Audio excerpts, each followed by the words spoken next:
European standard EN 50342 is the most common standard used.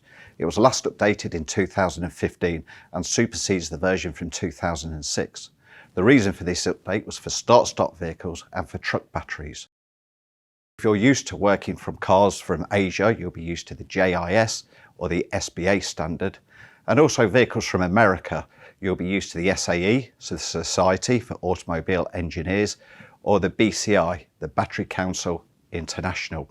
Other countries have their own standards, so it's important to point out that Russia and China have their own standard, and the rest of the world that is not covered by these standards have their own standard too.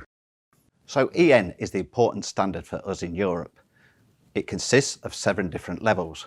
Part 1 is general test procedures and processes for our batteries, and Part 6 was introduced in 2015 to cover start-stop batteries. Does anybody have any idea how the CCA that is printed on the label is determined? It is important to understand that the CCA rating in accordance to EN standard is based on a test procedure which is completely different to what a handheld battery tester is doing when testing a battery. The EN CCA test is made of 3 steps. In step 1, the battery is being cooled down to -18 degrees for at least 24 hours. So this is what we commit to when printing 680 amps on the label.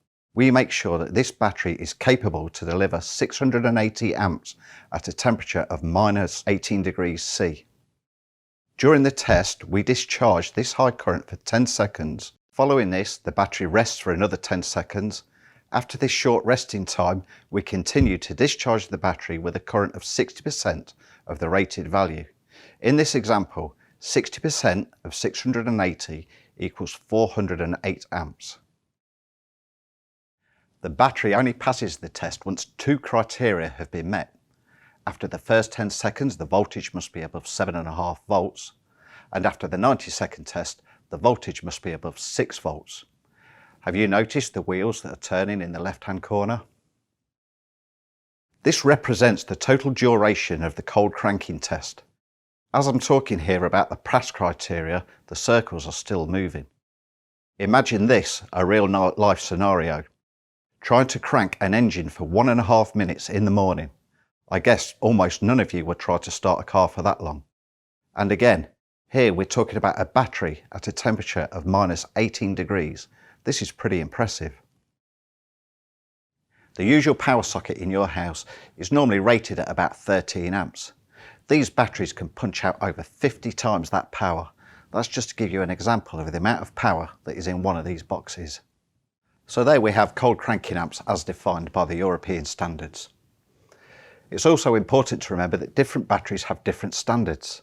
So when you're changing a battery, it's important to compare the standards and make sure that you fit the right battery.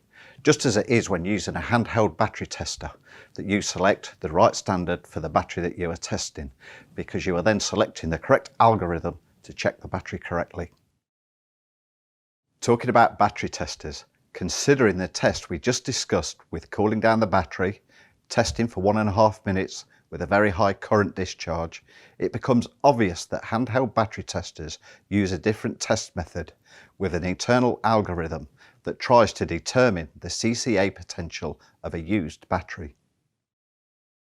A word of advice: do not use a battery tester on a new battery. You will just get a random reading. You will not get the proper performance of the battery. Key takeaways. So CCA, or cold cranking amps. That's the amount of power that a battery has that it can give. There is different standards for CCA, so it's important that we test like for like. So we test an EN battery against an EN battery, or a JIS battery against a JIS battery. It's also important to remember that our batteries fulfill the full EN standard for cold cranking amps at -18 degrees.